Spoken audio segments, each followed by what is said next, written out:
What's going on, guys? Welcome back to my channel. Good morning, good afternoon, or good evening, depending on where in the world you're from. Today, we're going to be looking at some interesting urban legends. I've actually made a couple videos about this in the past, not on YouTube, on TikTok. So today we're going to be looking at a website. We're going to be going through a few different urban legends, walking through them. This will be a learning experience for you guys. It'll be a learning experience for me as well. And we're going to rank them as well. We're going to see which one is truly the scariest.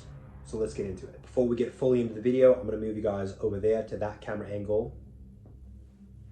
Right there. Now, let's truly get into the video. And enough with the fake accent, guys. I'm not from Australia. I just like doing the accent, right? So, right now we're on a website. It is Spirit. That's literally it. Just Spirit, all right? 12 chilling urban legends guaranteed to make you lose sleep at night. So we're gonna see how scary these legends are. We're gonna go through them. We're gonna rank them. We're probably only gonna do like 4 of them today, depending on how fast we can get through them. So let's get into it. Our first legend is Dudley Town.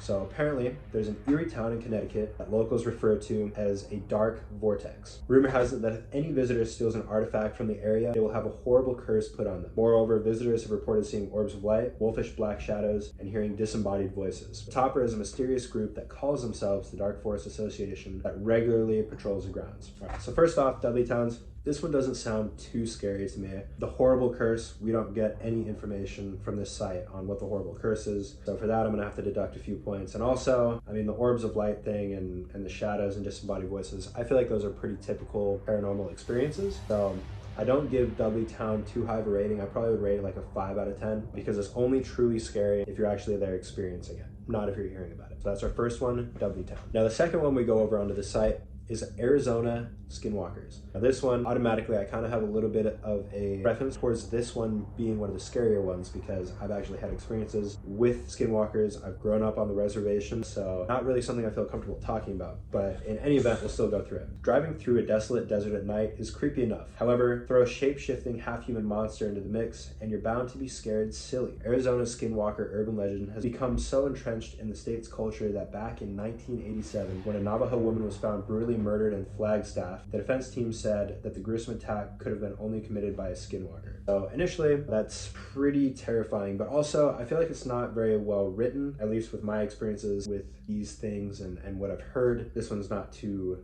scary the way that it's described. But with my own personal experience, I would rate this probably an 8 out of 10 on the scale of scariness. Just overall, the last thing you want to do is go outside in the middle of like a camping trip, Arizona, anywhere that's like rural, and think about this stuff because it truly does terrify you. If you've ever been camping and thought about skinwalkers, I feel sorry for you because it's terrifying. Every single sound get into your head and you start thinking that it might be a skinwalker. The third urban legend that we're covering today on the Spirit website, 7 Gates of Hell. Though the state of Pennsylvania may be scenic and also be super spooky, the 7 Gates of Hell is a modern tale that centers around a burnt-down asylum in a heavily wooded area of New York County. It is fabled that anyone who passes through all 7 gates is sent straight to hell. This one does not scare me in the slightest, to be honest with you. I'm sorry, but it just doesn't scare me. I'm sure that if you were there and you were going through these supposed 7 gates, it might be a little bit scary, but still, it's not like a thing coming towards you. It's not like a monster that prowls the area that might be coming for you. If you end up going through these 7 gates and going to hell, that's your fault because you shouldn't be doing it in the first place. So it's just not really a scary thing to me. I rate this one probably about a 4 out of 10 on the scary scale. Making good time, so we're now on to number 4, which is The Watcher. This is a New Jersey urban legend that creeped its way into viral fame in 2015. The Watcher is a tale of a young family moving into their dream home in Westfield.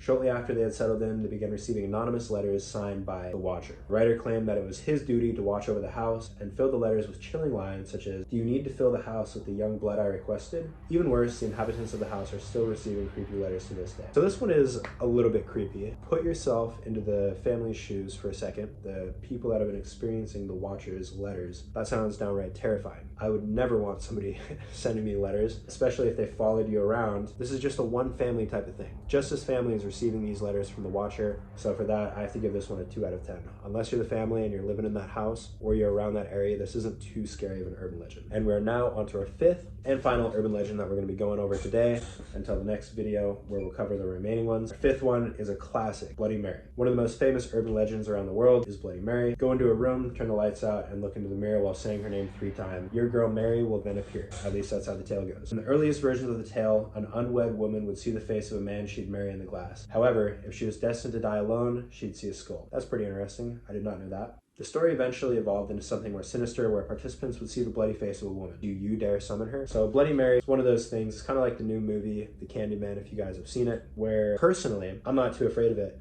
but I'm also not crazy enough to go into a room and try this out. Right? Like, I'm not doing that, dude. Sorry. So I would rate this one probably like a 5 out of 10. I would put it like mid-tier scariness. It's just something that I'm not going to do, so therefore I don't have to be scared of it. But anyways, I know that I kind of talked quick in this video, but I'm trying to crank these videos out, trying to get a video uploaded every single day to make up for the lack of uploads in the past year on YouTube. I hope you guys enjoyed this video. Leave a comment down below telling me which urban legend you thought was the scariest and why. And if you've had any experiences with these urban legends, love to hear what you guys say. Leave a like, drop a comment on what you did and didn't like in the video, what I can improve on, and I'll see you guys in the next video. Peace out.